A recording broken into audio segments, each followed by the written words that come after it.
CDC Habitat est le leader du logement social en France. Pour ce premier numéro de la saison 2022-2023 du podcast Imo Week, les grands entretiens, notre invitée est Anne-Sophie Grave, présidente du directoire de CDC Habitat. Les grands entretiens, un podcast Imo Week. Profitons-en pour faire un bilan de la situation de l'immobilier social en France en cette rentrée 2022 et intéressons-nous à la situation de CDC Habitat. Anne-Sophie Grave, au micro de Pascal Bonnefille. Donc CDC Habitat, je vous rappelle, 532 000 logements. Oui, rappelons des chiffres quand même qui montrent une certaine importance tout de même. Donc 532 000 logements, oui. Et comme vous l'avez dit, du social, mais aussi de l'intermédiaire, de l'accession sociale à la propriété. Voilà, enfin l'ensemble de la chaîne du logement. Donc nous, l'année 2022, en fait, se présente encore avec une activité soutenue, puisque nous allons mettre en chantier de l'ordre de 24 000 logements sur l'année 2022. Si je compare à 2019, parce que souvent on compare à l'année avant Covid, c'est quand même plus 18%. Donc, ce qui montre qu'on reste sur un trend très soutenu. Vous êtes un tout petit peu une exception, soit dit en passant, dans un secteur qui est un petit peu moins vif en ce moment. Oui, alors avec les difficultés sur lesquelles on va revenir, et juste pour terminer sur les chiffres, on va livrer de l'ordre de 22 000 logements, donc là, des livraisons qui sont vraiment aussi en croissance très forte. Alors effectivement, oui, aujourd'hui, on rencontre des difficultés liées à la crise de l'énergie, mais surtout aux matières premières, donc l'approvisionnement en matériaux sur les chantiers. Est-ce qu'il y a une conséquence directe sur les prix, j'imagine? Alors oui, j'ai deux conséquences en fait. Oui. Il y a une conséquence sur les délais de chantier. On prend du retard sur certaines livraisons. Et puis, j'irais malheureusement aussi des conséquences sur les prix. Donc aujourd'hui, comment ça se passe? Oui, comment résout-on ce sujet? Parce que c'est très concrètement, si vous voulez. Donc on est sollicité soit par des promoteurs quand on achète en VFA, soit par des entreprises quand on est nous-mêmes maître d'ouvrage.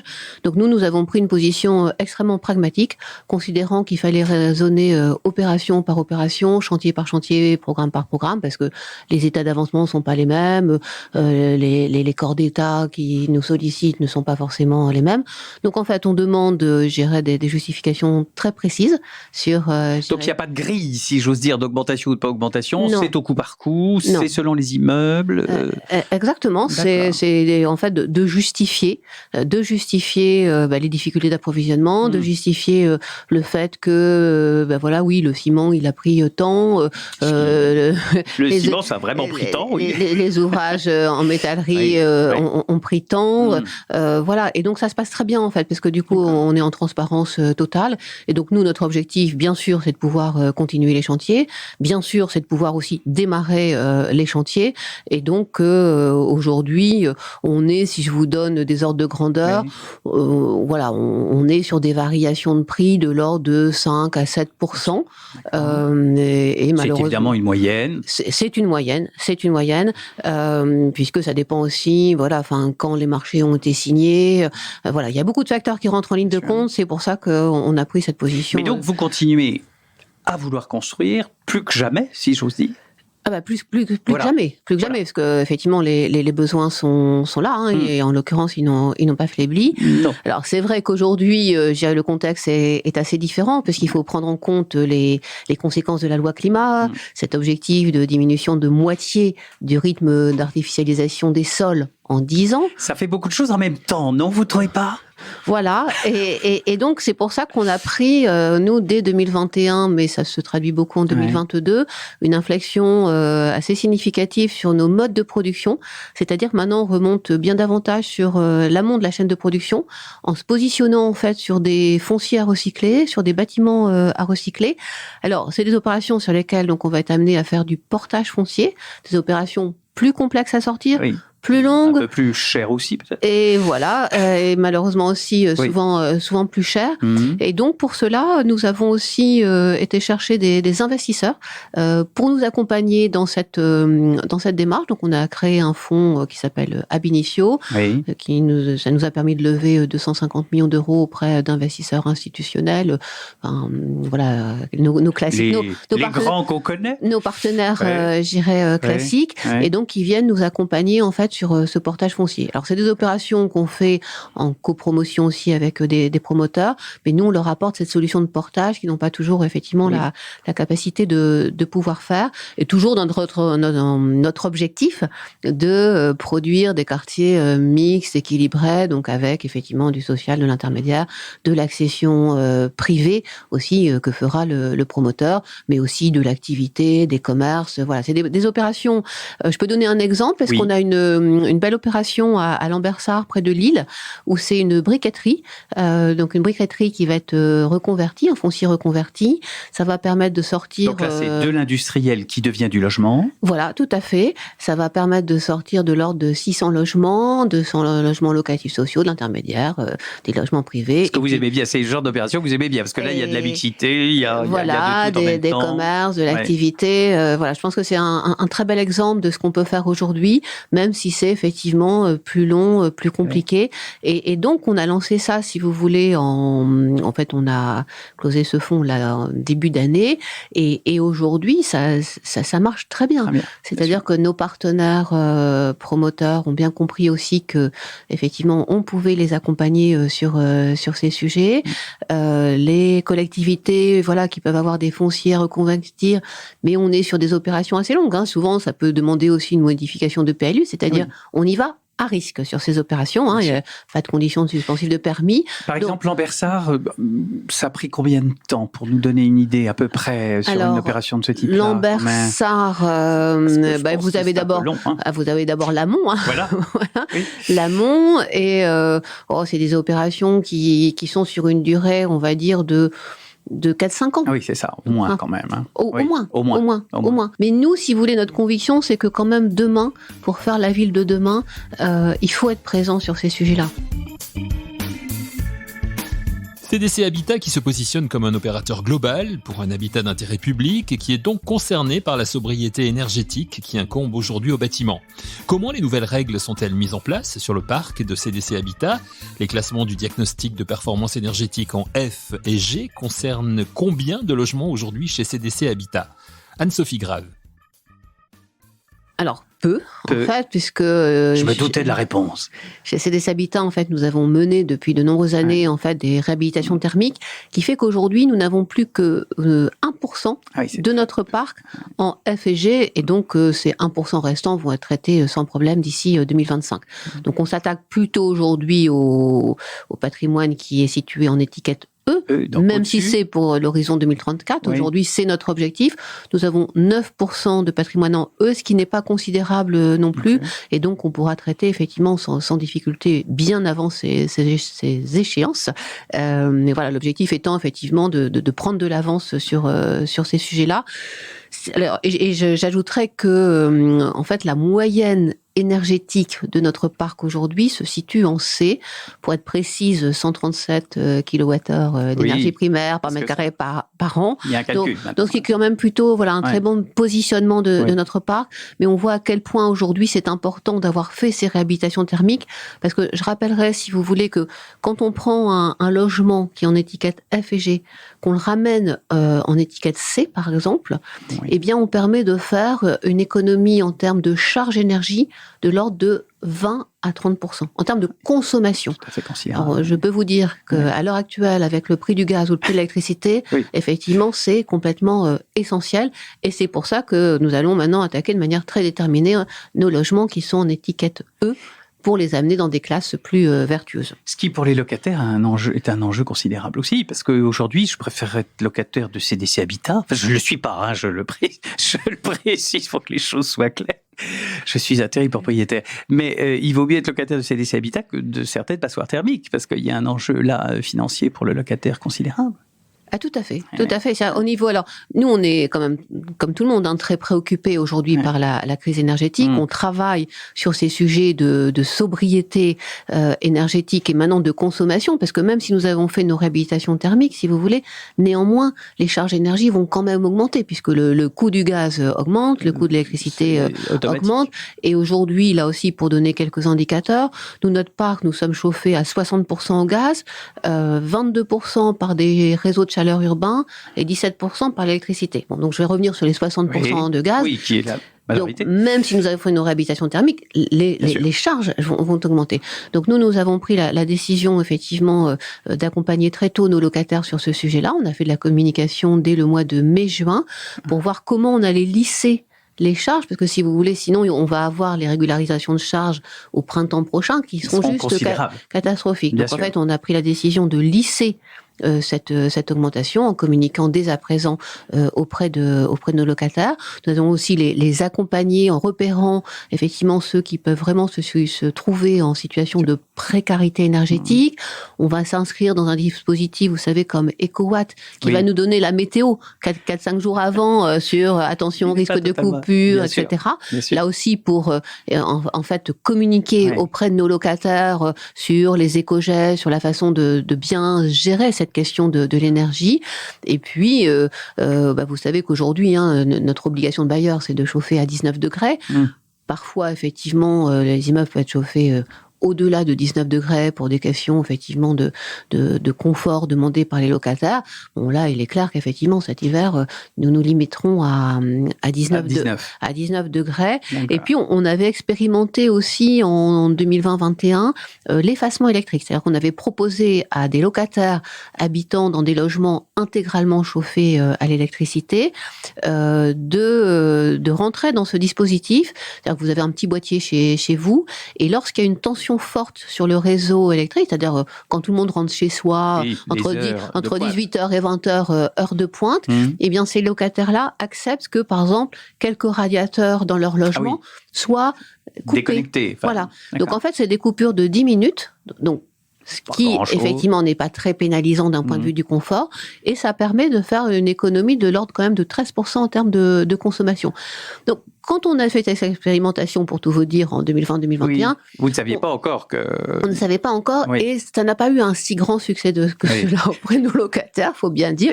Bon, taux de pénétration de l'ordre de 25%, parce que le coût de l'électricité personne n'en voyait vraiment l'intérêt. C'était pas déterminant. Aujourd'hui, c'est très déterminant. Et donc, voilà, nous avons repris langue avec les 2 opérateurs qui font ça en France, qui sont Voltalis et puis une filiale d'Engie, pour maintenant aller sur ces solutions-là de manière beaucoup plus déterminée, parce que c'est un acte citoyen, effectivement, parce que ça permet de contribuer à la réduction de la consommation. C'est aussi un acte de gestion. Et puis c'est un acte aussi pour soi-même, parce que ça permet de réduire, en fait, considérablement sa facture. L'importance de pouvoir réduire les factures des locataires. Cela va dans le sens de la politique à l'écoute des locataires que Anne-Sophie Grave veut donner à son mandat de présidente du directoire de CDC Habitat. Pascal Bonnefille parle de Anne-Sophie Grave Touch. Pour un grand bailleur comme CDC Habitat, il y a une responsabilité très forte vis-à-vis des milliers de locataires du bailleur social. C'est notre mission première, je dirais tout simplement. Ce sont aussi, je rajouterai, nos clients. Ce sont eux qui font vivre. Voilà, le mot client est important aussi. Exactement. Vous savez que cette année, on a aussi, en 2021, on a redéfini notre projet stratégique autour de nos parties prenantes.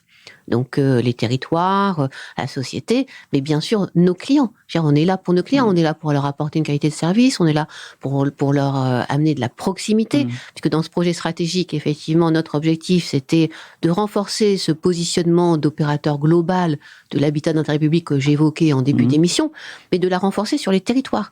C'est de renforcer notre proximité sur les territoires, notre partenariat avec les collectivités, et tout ça, pourquoi ? Tout simplement, effectivement, au service de nos clients, au service de nos locataires. Certains sont en fragilité sociale, certains sont en fragilité économique. Effectivement, on a cette capacité à savoir les accompagner.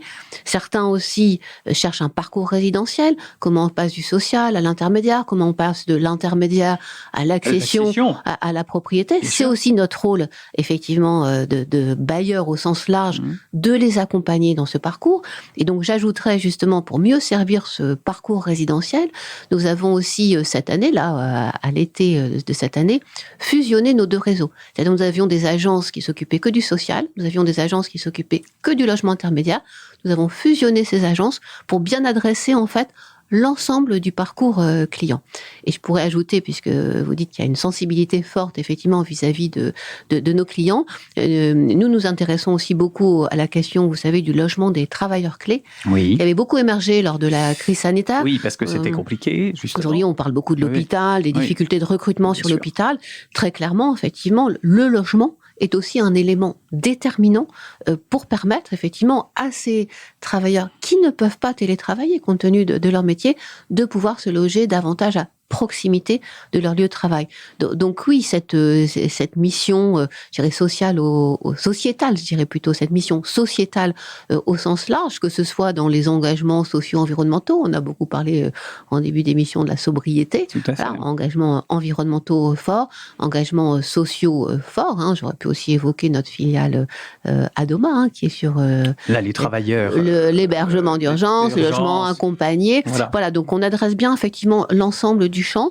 Et puis, puisque vous disiez, il y a un style Anne-Sophie Grave, j'ajouterais peut-être aussi mon intérêt très fort pour l'innovation, mais l'innovation justement au service de nos clients et de nos locataires pour apporter un meilleur service demain. Qu'est-ce que c'est aujourd'hui l'innovation dans l'habitat, par exemple ? L'innovation, vous savez, on parle beaucoup de bâtiments connectés. Oui. Voilà, bâtiments connectés, et on voit à quel point aujourd'hui c'est important, parce que dans le pilotage des équipements, tout à l'heure on a parlé comment, effectivement, on peut faire des économies. Si vous avez un bâtiment que vous pouvez piloter d'un point de vue de vos équipements, eh bien, vous arriverez beaucoup mieux à faire des économies d'énergie que si vous avez un bâtiment que vous ne pouvez pas piloter. Et le bâtiment intelligent de demain, c'est bien ça, c'est de pouvoir piloter au mieux du service, mais au mieux aussi du juste prix du service. Et ça aussi, c'est le juste prix du service, c'est, je dirais, c'est ce qui nous anime, je dirais, ce qui anime les équipes aussi au quotidien. Et cette innovation, on l'a aussi traduite cette année, on a fait des hackathons dans les territoires, donc en mobilisant nos parties prenantes autour un peu des deux grands thèmes, les modes d'habiter, les modes de production demain. Mais voilà, en allant chercher nos parties prenantes externes, donc ça, il y avait les collectivités, des locataires, des startups, des entreprises, des maîtres d'œuvre, toutes nos parties prenantes en fait de l'acte de construire. Il y avait des thématiques. Alors c'était très large parce que c'était aussi bien comment demain on fait du logement frugal et abordable, évolutif. Mais il y avait des sujets aussi sur le logement des jeunes. Il y avait des sujets sur la tranquillité résidentielle. Voilà. Donc on a adressé des sujets de manière assez large. C'est aussi une autre façon de travailler. C'est un modèle de groupe ouvert qui fonctionne peut-être davantage en réseau. Voilà, ouvert sur ses partenaires dans tous les sens du terme. L'innovation aujourd'hui, et on va peut-être conclure là-dessus, c'est aussi toutes les nouvelles manières de construire, le bois, la terre crue, la paille, le chanvre, j'en manque. Est-ce que CDC Habitat est très présent sur ces sujets ? Alors oui, bien sûr, parce que d'une part, je dirais aujourd'hui la RE 2020 est là.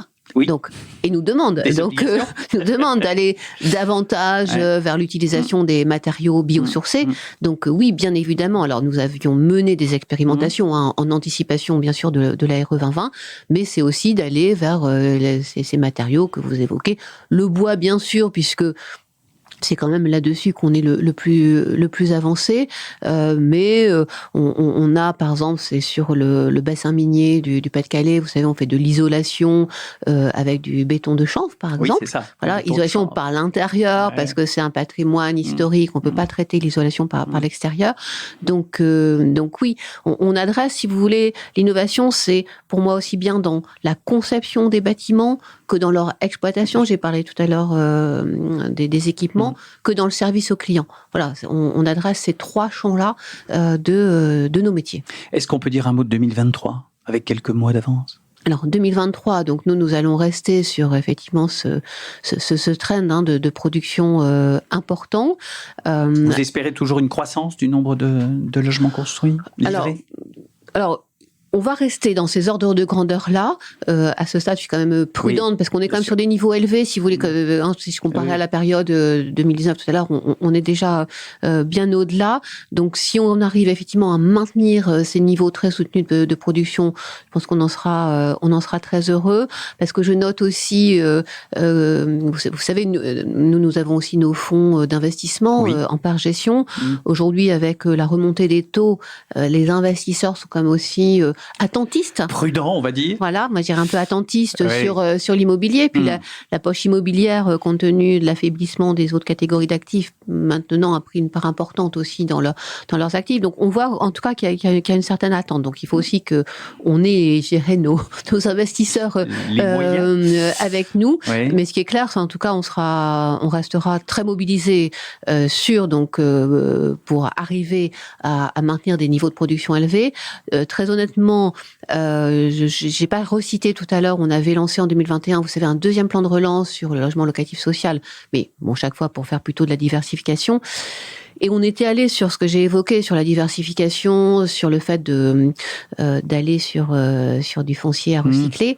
Aujourd'hui, si vous voulez, si je regarde ce pipe de ce deuxième plan de relance, ça nous a amené, on est de l'ordre de 28 000 logements réalisables. Donc à des stades très divers. J'imagine. J'ai dit tout à l'heure que c'était des process plus longs. Mais si vous voulez, pour une démarche lancée, on va dire au printemps 2021, je dirais une grosse année après, à être à 28 000 logements identifiés, réalisables, pas tous sécurisés encore, mais bon, ça montre, si vous voulez, que le trend est quand même très très soutenu et très positif. Donc nous restons confiants, réaliste, voilà, et puis avec effectivement ce gros challenge de l'énergie, nous allons accélérer notre plan stratégique énergétique.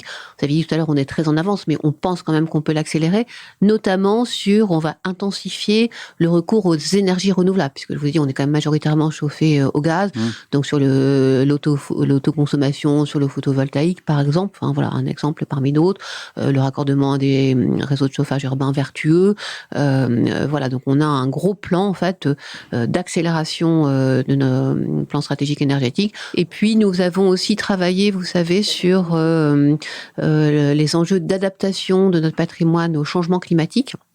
Et donc nous avons défini parce que cet été effectivement on avait vécu des gros épisodes de sécheresse, de feux de forêt, et en fait on avait lancé là aussi depuis plusieurs mois une démarche qu'on a appelée des diagnostics de performance résilience. C'est de voir de quelle façon en fait nos bâtiments sont résilients lorsqu'il y a des événements climatiques majeurs. Alors, ça peut être des grosses tempêtes, des inondations, et puis bon ce qu'on a connu cet été. Et donc on va commencer là aussi, on va être en avance si vous voulez. Nous on va commencer à traiter là dès l'année 2023, vous m'interrogez sur 2023, le patrimoine identifié comme étant le plus fragile d'un point de vue de ces événements climatiques majeurs. Dans les diagnostics qu'on a pu faire, c'est un budget de l'ordre de 4 000 € au logement. On va rajouter dans nos réhabilitations pour traiter aussi ces points de fragilité potentielle du patrimoine. Bien évidemment, c'est dans les zones les plus exposées à ces événements climatiques majeurs. Événements climatiques majeurs qui désormais dictent aussi la façon dont nos bâtiments sont construits ou rénovés. Merci à Anne-Sophie Grave, présidente du directoire de CDC Habitat, d'avoir ouvert la saison 2022-2023 des podcasts Imo Week. Merci à Pascal Bonnefille, directeur de la publication de Imo Week, pour cette interview. Et merci à vous d'avoir écouté cette émission. Rendez-vous la semaine prochaine pour un nouvel épisode de Les grands entretiens, un podcast Imo Week.